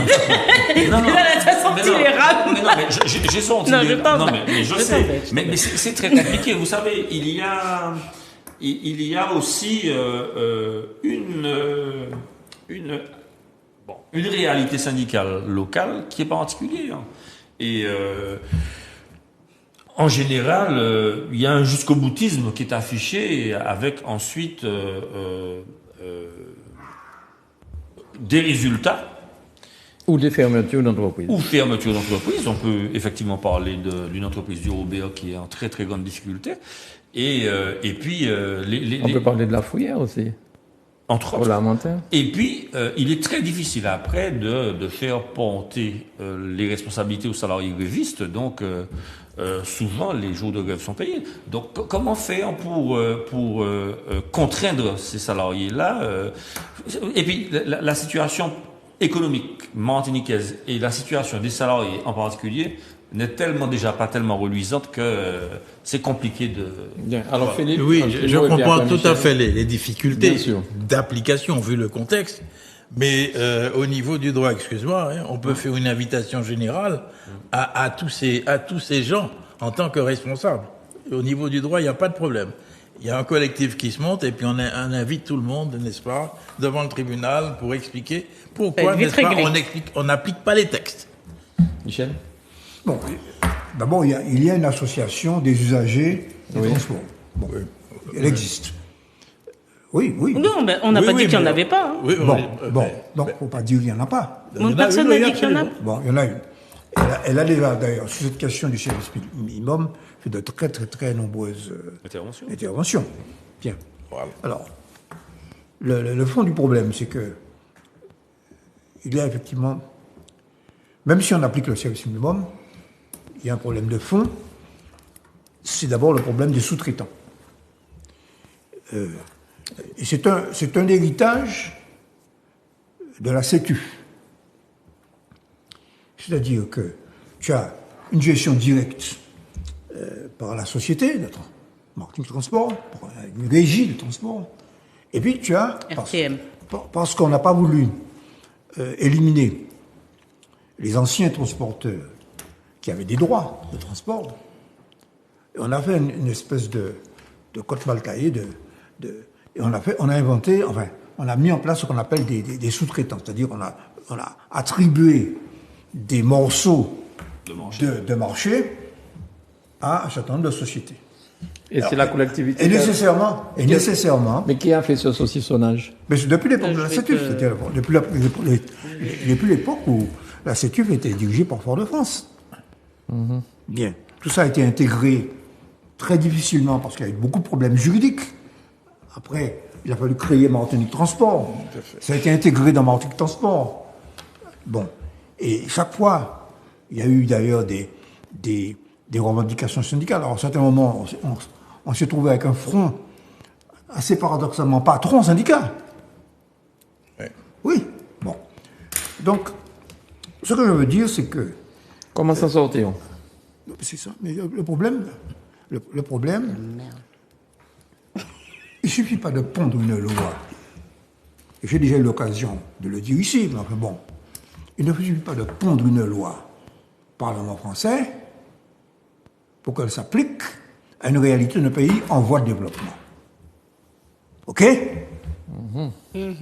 Mais on est un département français, Michel. Oui, ça bon, j'entends ça. Nous sommes français, donc c'est pas comme ça que ça se passe. Ce n'est pas comme ça que ça se passe. OK, j'ai déjà entendu ça de nombreuses fois. Bon. Si on prend l'exemple de la France, il y a un siècle d'expérience de transport public. OK? Bon. Bien. Nous avons, mis en place le transport public de manière très récente, il y a une quinzaine d'années, une vingtaine d'années. Il a fallu casser les coopératives, les transports individuels. C'est Fort-de-France qui l'a fait d'ailleurs, je dois rendre hommage. Mais ce n'a pas été facile. Ça n'a pas été facile pour constituer une entité où il y avait des salariés. Parce qu'auparavant, c'était des transporteurs individuels. Privés. Et chaque Tu m'as. Mais oui, mais non, mais. Oui, mais les taxicos. Mais non, mais je connais ça, j'habite Balata. Balata, en plus, un quartier éloigné. Bon. Tu prenais le transport, Michel? Mais oui, mais t'as qu'à prendre bus. Le bus était dans. Tu as vu le parc floral devant, là. Il y avait un petit parking. Avant que ce soit un truc de vente de fruits et légumes, il y avait un petit parking là. Et il ne démarrait pas tant qu'il n'était pas plein. Comme tous les taxicos. Et tu sais, en face, tenir en série bar. Tenir en série. Il reste encore. Toutes ces choses, ils sont là. D'ailleurs, si vous voulez voir des bars typiques, où on prend un punch, il faut aller là. Si vous voulez faire campagne électorale, bon, comme ça. Si vous voulez faire campagne électorale, c'est là pour aller. Bon, très bien. Non, tout ça, c'est pour vous dire ceci. Ceci dit, pardon, pour les sénatoriales, c'est pas, les gens. Non, c'est les grands électeurs. non, c'est pas là qu'il faut aller. Non, faut aller au conseil, faut aller au conseil municipal. Pour aller, voilà, Faut faire autre aller au chose. conseil municipal avec une valise bien remplie. À l'époque, c'était 300 000. Tu connais l'histoire du billet de 500 €. Au Kababouk là. 500 francs. 500 francs. À l'époque, maintenant 500 €. Ouais. Au Kababouk là, la moitié billet, et vous avez dit, les mots élu sénateur, ma Kababouk l'autre là. Bon. Mais pour terminer là-dessus. Oui, ensuite BA. C'est le fond du problème. C'est que nécessairement, à partir du moment où tu prends des sociétés privées, nécessairement, tu as des niveaux de salaire différents puisque les salaires sont négociés. Attends, tu vas répondre. Donc, c'est ça. Laisse-le terminer. Alors, la cause du conflit, et qu'est-ce qu'il va faire le patron, le petit patron? Ce sont des petits patrons. Ce sont des petits patrons. Et il va se retourner vers Martinique Transport. Il va dire, il faut revoir mon contrat, mon marché public. Il faut revaloriser. Et Martinique Transport devra cracher. Et Martinique devra cracher. Ce sont des petits patrons martiniquais. Je suis sûr que ça devrait leur faire mal de voir les mamies avec leur cabas. C'est pas de leur faute. C'est peut-être pas de leur faute. Attends 2 secondes. Pour l'élection sénatoriale, Charles, vous avez vu comment ça se passe. Quand il s'agit de l'élection municipale, législative, on va au bar, on penche petit point l'absette. Et quand il s'agit des sénatoriales, on va au conseil municipal avec une valise. Oui. Bah, là, on prend quelques hauteurs. Je sais bien. Au restaurant. À toi, Béatrice. Bon. Sincèrement, c'est pas. Encore une fois, je pense que sur la question du transport, je suis dedans en Martinique. Et c'était vraiment un objectif pour moi. Quand j'ai été recrutée à l'époque par Claude Guise, il m'a fait plusieurs propositions et je me suis toujours interrogée, moi qui ai grandi avec les transports publics en région parisienne, je me suis toujours quand même demandé en arrivant en Martinique et quand je venais en vacances, de toute façon, c'est pas compliqué. Nous, quand on avait envie de sortir pour ne pas dépendre des parents, c'était les taxicos. Mais je me suis quand même toujours demandé pourquoi ça ne fonctionnait pas et pourquoi il n'y avait pas un transport plus organisé. Alors, selon toi, quelle solution ? La solution, la mise en œuvre dans le Sud, il y a une question de volonté politique. Il faut qu'on arrête. OK ? On arrête d'être dans des missions de justification perpétuelle. Alors, ça fait 20 ans que la loi est sortie. Là, la dernière loi sur le service minimum, ça fait 20 ans. Il nous en faut 100 pour prétendre à quelque chose de normal, de correct pour nos compatriotes. Alors, nos compatriotes doivent pouvoir admettre qu'on prenne un siècle pour arriver à faire une organisation qui tienne la route. Non, mais je crois qu'il faut arrêter. Il faut arrêter. Bon, qu'est-ce qui se passe dans le centre ? C'est pas une question des entreprises, mais tous ils font ça. Bien sûr, quelle entreprise peut soutenir de prendre un contrat avec 500 000 kilomètres ? Personne ne peut faire ça, donc elle est obligée de s'associer. Et donc vous avez et la particularité du centre, c'est qu'il y a pas seulement des sous-traitants, il y a également des co-traitants. Bon, la réalité, c'est que le contrat de la CFTU était un contrat pourri. C'est ça la réalité. Des méthodes de négociation pourries, avec en effet des salariés de la CFTU qui étaient dans une espèce de pression particulière et qui ont négocié des salaires à la hausse. Tout le temps, ils bloquaient et on leur donnait une augmentation. Ils bloquaient, on leur donnait une augmentation. OK ? Ils en sont arrivés, et je leur dis, je les connais, et ils connaissent moi, puisque je leur ai dit en face. Ils en sont arrivés aujourd'hui à ne même pas être à 27 heures de travail par semaine. Pour certains, c'est même moins de 20. Payer 35 pour près de 3 000 € net par mois, sans compter les avantages qu'ils ont dans leur conseil, dans leur comité d'entreprise, sans compter le nombre de congés qu'ils ont. Alors quand vous avez ça, et que de l'autre côté, vous avez une entreprise qui n'est pas une aussi grande entreprise, qui n'est pas financée par les collectivités de la même façon, qui n'a pas les mêmes moyens de pression, que vous avez du coup un gars qui fait la ligne 4 qui est à 3 000 euros, qui travaille 20 heures par semaine, et celui qui fait la ligne 12 qui appartient à une autre entreprise, et lui qui est payé 1600 heures par mois, eh ben, 1600 euros. 1600 euros par mois, pardon, à côté de 3000, vous êtes obligé d'avoir un petit souci. Évidemment que vous êtes obligé. Sauf que la réalité, c'est quoi? Et je le dis à Charles qui est à côté. À 3000 euros pour tout le monde, c'est insoutenable pour la Martinique. Parce qu'il y a une réalité. C'est qu'on a le transport que l'on peut se payer. Et on ne va pas pouvoir se payer un transport en payant des gens à 3500 euros. Donc j'espère que cette négociation qui va arriver de ce côté-là, je suis d'accord avec Michel. Oui, ils vont aller dire à la régie ou à Martinique Transport, bah nous l'agent, parce qu'ils ont commencé par une question de sécurité, ils devaient avoir une cabine pour protéger les chauffeurs, qui ça y est, ça, ils panient, mais il semblerait que la convention prévoyait déjà normalement qu'ils ne mettent des véhicules que équipés comme tel, donc l'entreprise ne l'a pas fait, mais maintenant elle est capable, oui, de dire à Martinique Transport ou à la régie, payez, parce que nous pas ni les moyens payés. Mais à ce tarif-là, si c'est comme ça qu'on fait du service public, c'est pas de la faute. C'est normal que celui qui fait le même boulot que celui qui est syndiqué à Sud et qui sort de la CFTU et qui a une espèce de... Même en France, pour vous dire, je suis allée avec la convention collective que j'avais réussi à avoir, la convention d'entreprise, qui n'est même pas une convention collective. Je suis allée avec la convention d'entreprise, voir des centrales syndicales en France. Les gars m'ont dit, mais on fait du syndicalisme, mais ça c'est quand même abusé. C'est-à-dire que là, vous payez des mecs à ne rien foutre. D'accord ? Aujourd'hui, peut-être que Charles va nous... Oui, ça a été signé, mais ça a été signé parce que par méconnaissance, par plein de choses. Plein de choses. Mais de toute façon, la CFTU, c'était un système pourri, je le dis. Et je le dis, et je l'affirme, notamment sur le TCSP, et Saki Katani, qui n'est pas content, tout fait. Notamment... C'était pas CFTU?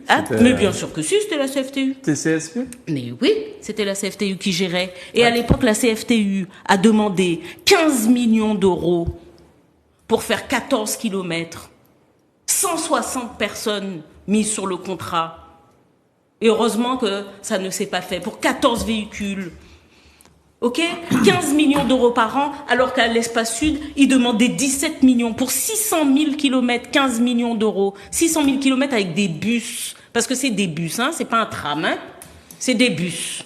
Bon, 15 millions d'euros, et à l'Espace Sud, c'était 17 millions d'euros pour 10 fois plus de kilomètres par an. Donc on fait 600 000 multiplié par 10, ça fait 6 millions de kilomètres. Charles s'est énervé pour Moussa, toi tu moi, je m'énerve. Non, je m'énerve pour ça, parce que je les vois, moi, les malheureuses. Alors la dernière fois, d'ailleurs, j'ai pris une petite dame, et la pauvre, elle a dû rentrer dans ma voiture qui est relativement basse. J'ai une petite Mini, en plus, qui est un peu tape-cul.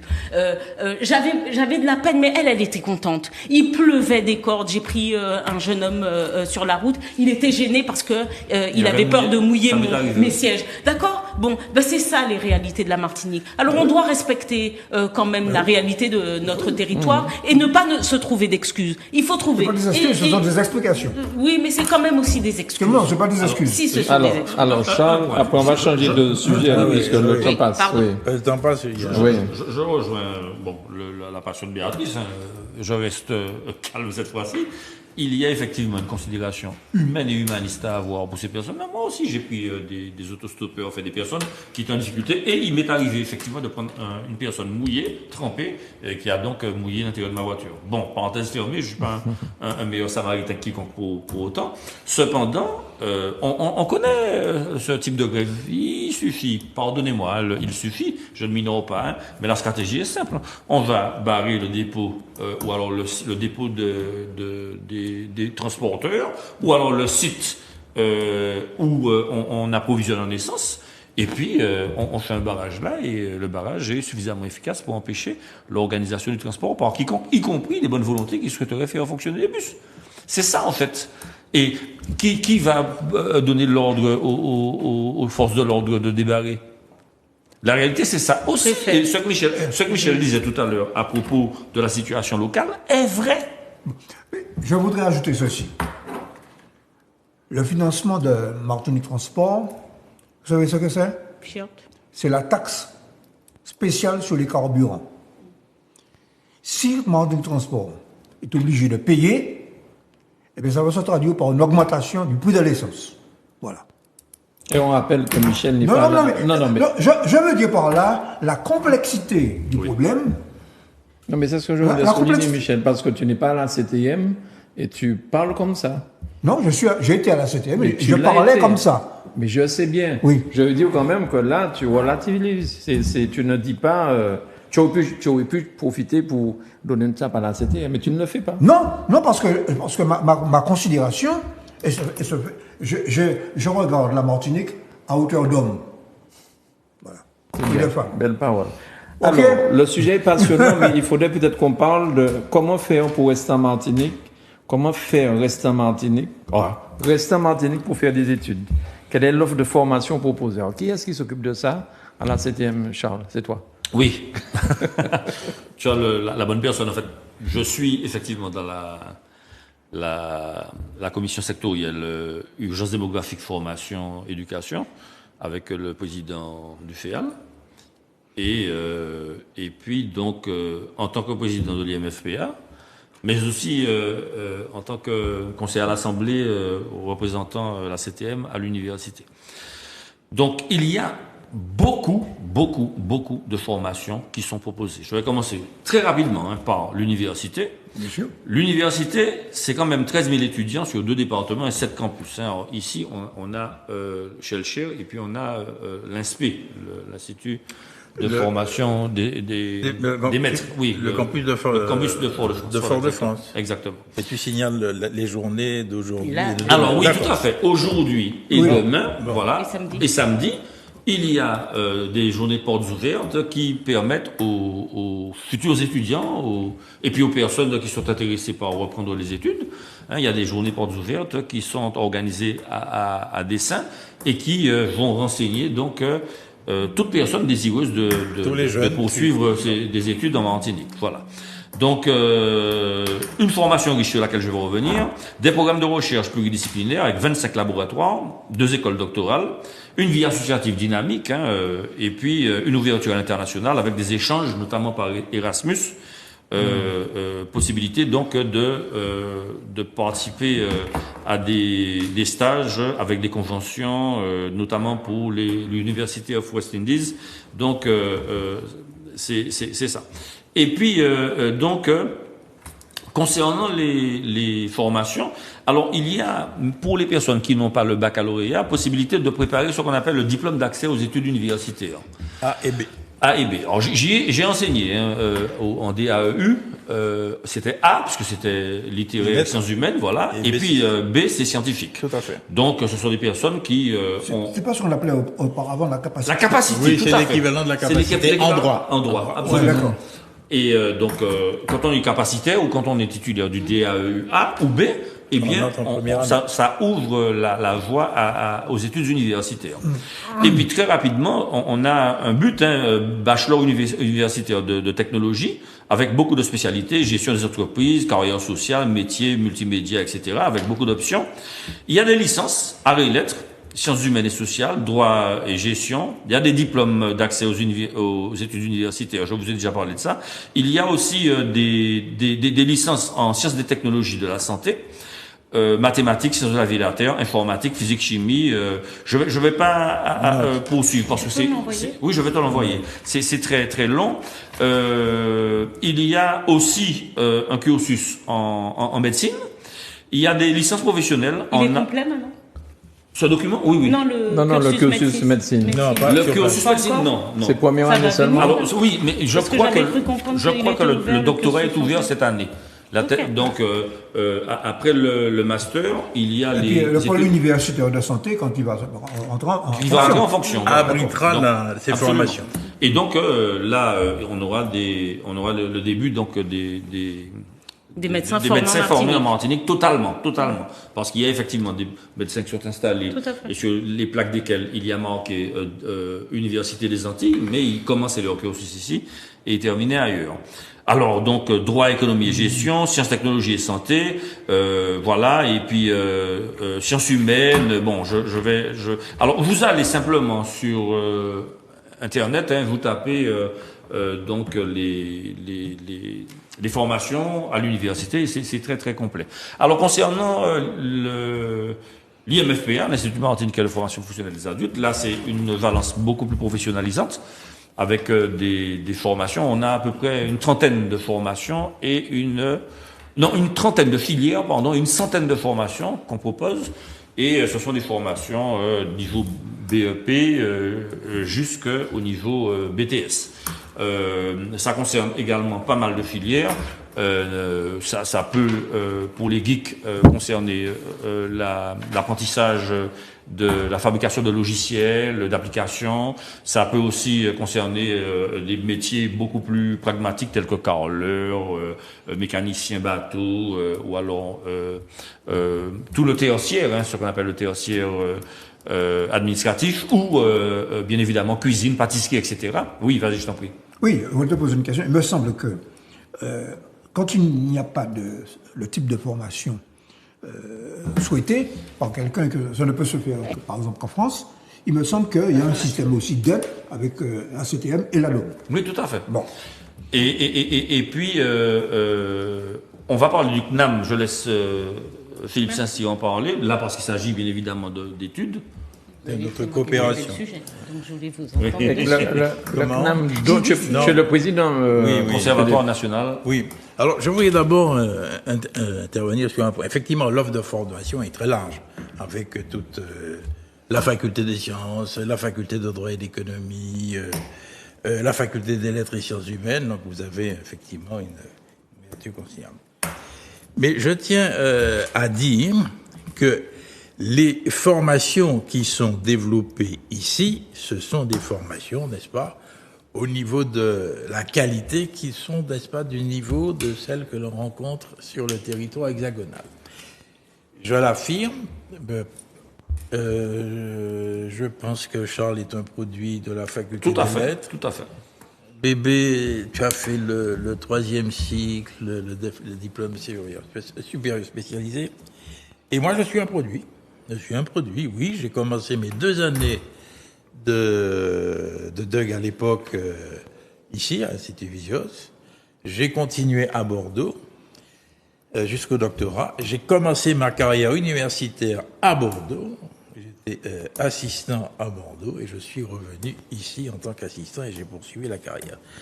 Et je peux vous dire qu'il n'y a aucune différence de qualité dans les formations. Ok ? Quand on arrive là-bas, on poursuit ses études, top, il n'y a aucune difficulté. Alors à l'époque, peut-être qu'il y avait une petite difficulté, c'est la culture générale que l'on n'avait pas, mais enfin avec le développement d'Internet, cela ne pose absolument aucun problème. Alors je voulais dire et affirmer cela, car souvent, on a tendance à vouloir préférer les gens qui viennent de la métropole. Ok. Aïe. Oui, mais alors ça, oui. Et parfois, au niveau des experts que l'on demande, ce sont des experts qui viennent de là-bas, alors que nous avons les compétences sur place et qui connaissent bien la question. Bon, alors s'agissant du Conservatoire national des arts et métiers, établissement, vous savez, qui est depuis 1794 avec l'abbé Grégoire, n'est-ce pas? Et il existe ici depuis 1977. Je l'ai mis en place en 1977. Vous voyez, ça remonte à loin. Et à développer des formations. Parce que la formation professionnelle, n'est-ce pas, c'était les cours du soir qui étaient développés. Alors, le Conservatoire national des arts et métiers, c'est l'université de formation professionnelle. C'est le seul établissement public qui existe en la matière.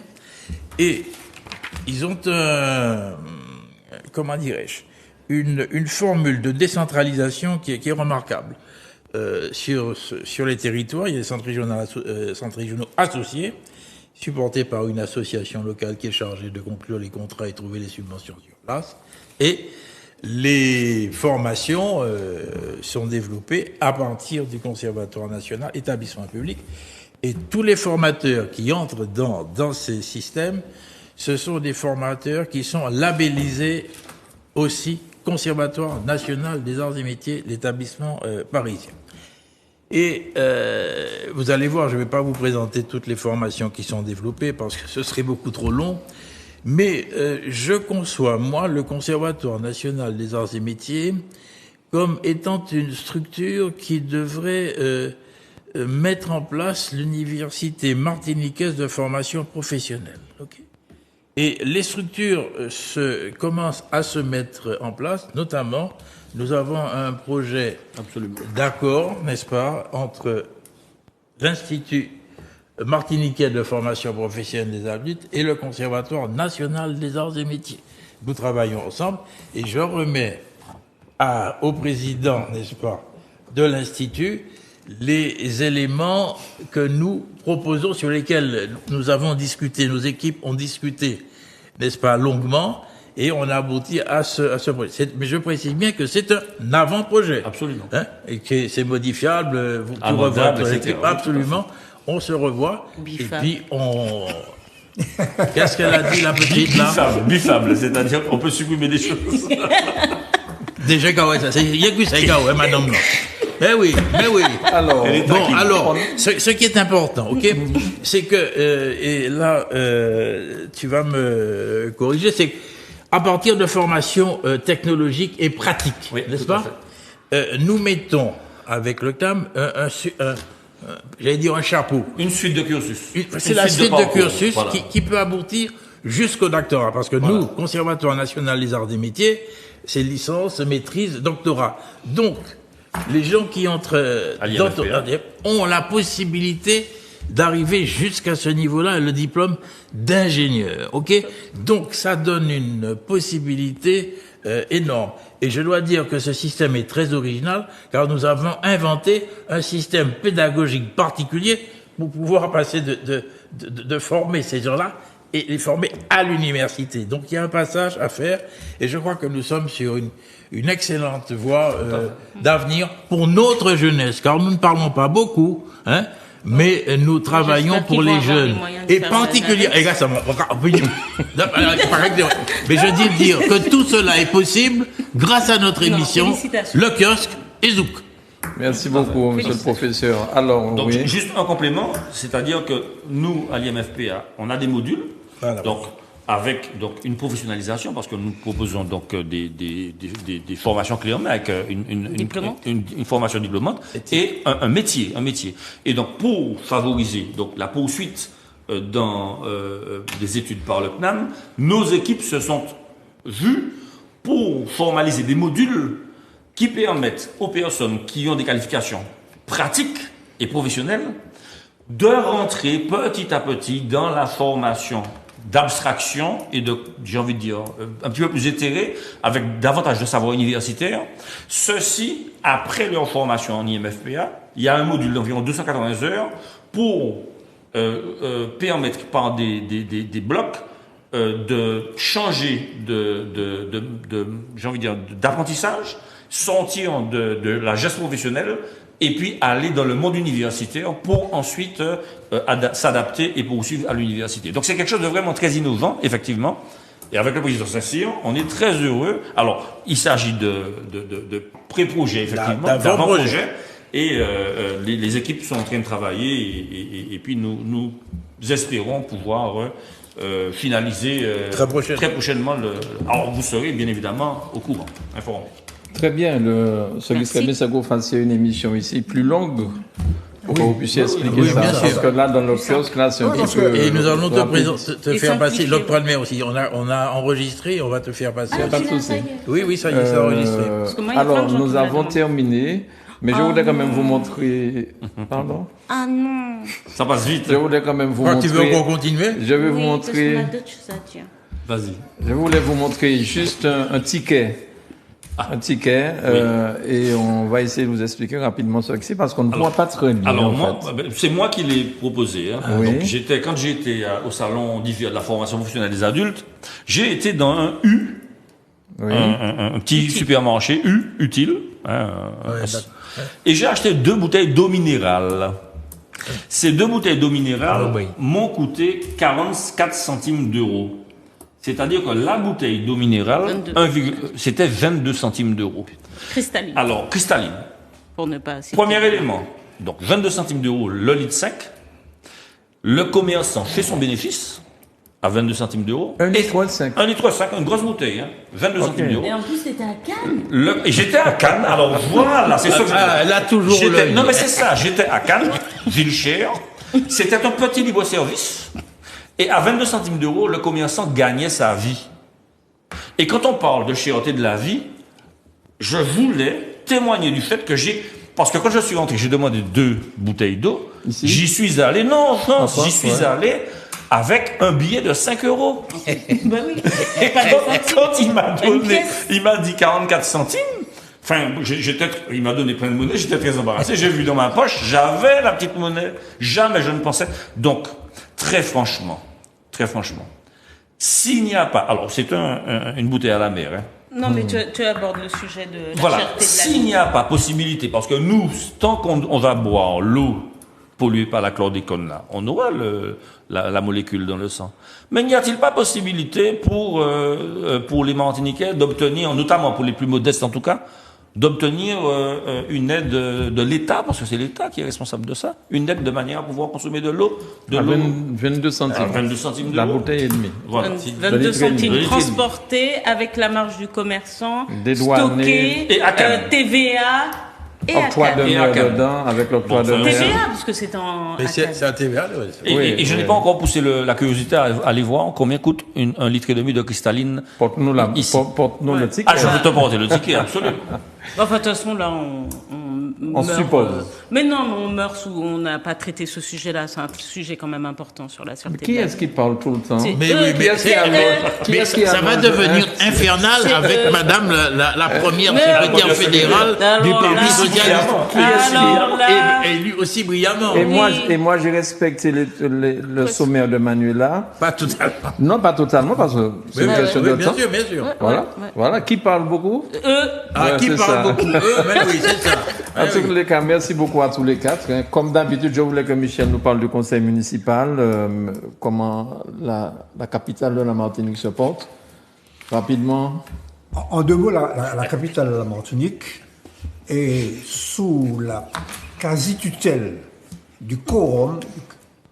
Du quorum. Le quorum, c'est le comité de redressement de l'outre-mer qui impose des baisses des dépenses pour reconstituer la capacité d'autofinancement, qui limite les investissements pour remonter la situation financière de Port-de-France, et ceci jusqu'en 2025. Voilà. Donc, c'est pas la seule ville de l'outre-mer comme ça. Ça veut dire que l'État n'aide pas les villes de l'outre-mer. Hein.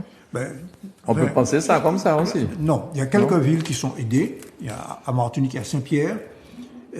Ville d'Henri d'Histoire, c'est Bon, ça? mais en Guadeloupe, il y a Pointe-à-Pitre. Bon, mais cet organisme a été créé suite à une proposition du sénateur guyanais Patient, n'est-ce pas, en considération de la situation financière difficile des collectivités locales, mais particulièrement de celle-là. Bien. Voilà. Merci beaucoup. Eh bien, merci à tous les 4 hein, d'avoir pu nous consacrer tout ce temps. Je suis tellement désolé de ne pas pouvoir te laisser parler de... La cherté. La cherté. Et puis La commission parlementaire, la niche, ça tout fait ça, 2 tout heures, ça. ça va. Bah ouais. à la prochaine. Merci beaucoup. La La prochaine. prochaine, oui. On va voir si d'ailleurs il y a un On résultat. peut reprendre les mêmes sujets. Oui, parce Bien que sûr, si on n'en parle pas, bon... Oui, on peut- oui. mais si. De toute façon, la commission. elle En sera général, quand peut-être, on ne traite pas les sujets, on pourrait les remettre Les au remettre, je suis remettre. d'accord. Je veux dire ça, Manuela. Histoire de ne pas oublier. Dire ça, Manuela, c'est une commission où il y a le député Ajar. C'est ça? Sollicité par Oui. le groupe socialiste et normalement Commission qui d'enquête. devrait être présidée par le À l'unanimité. député Ajar sur une commission d'enquête sur les cherté. raisons La de la cherté cherté de la vie aux Antilles, qui va, mais bon, on verra, qui est de nature à pouvoir permettre de faire injonction à certaines personnes de donner des justificatifs. les explications. Pire que ça. Des éléments Bon, mais je rappelle quand même que la dernière fois qu'il y en a un qui a tenté de faire ça, il s'appelle Victorin Lurel. Il y avait une commission d'enquête là-dessus où il a fait un certain rapport. Ministre. Hein Il était ministre. Il a fait un Il a fait rapport. par convocation. Mais en fait, c'est ce que tu faisais dans ton travail. Bref. Un Bon, peu moi, près. moi, je Il a réponds de coûté manière son- très lapidaire que c'est un marronnier qui revient régulièrement Eh oui, et qu'on sait très bien ce qu'il faut faire. Il faut faire des enquêtes de formation des prix et réglementer les prix. C'est aussi simple que ça. ceux qui ne s'y- C'est qui aussi ne- simple que et ça. ceux qui ne font Sauf que pas. l'État Et peut comme pas. l'État L'État peut pas. applique une doctrine libérale à des territoires insulaires qui sont des marchés captifs, Exactement. Oui, bonne. bon, on veut appliquer les règles de Bruxelles dans des territoires qui sont captifs entre les mains d'un certain nombre de monopoles ou de duopoles ou d'oligopoles. C'est-à-dire dans certains penses- tu penses secteurs, à qui, là tu as un petit nombre d'entreprises qui dominent le marché. Tu penses Et à vous- qui? Je pense Au grand distributeur, aux on ne donne pas de nom. distributeurs. C'est tout. Évidemment. Pourquoi tu personnalises Mais la non, je semaine, personnalise pas. prochaine, on va en Bon, parler, ça va être bon, donc, par les conséquent, camarades ou pas dit. C'est par bon, conséquent, c'est je difficile, ne vais pas mais faire de la peine à M. Ajar, mais il a de fortes chances de réinventer l'eau chaude. Oui, mais enfin, il faut l'initiative pour les temps qui courent. Alors, merci parce qu'il fait Voilà, extrêmement froid voilà, ce voilà, jour-ci. ce que je pense à ça. En février, il fait froid. Merci beaucoup à tous les quatre. Merci à vous chez vous Oui. de nous C'est très avoir malicieux, suivis. ça. C'est très malicieux.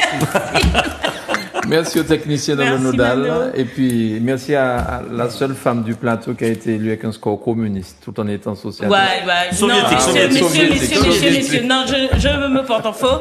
J'ai été très bien élue parce que je suis Mais on n'a convaincante jamais et que dit le contraire. Ouais, non, mais vous êtes qu'à dit communiste. Allez, bye bye. Bon. Allez, Bonne générique. soirée. Merci. Ah là là. Ah. Eh bien. Tu- Ah.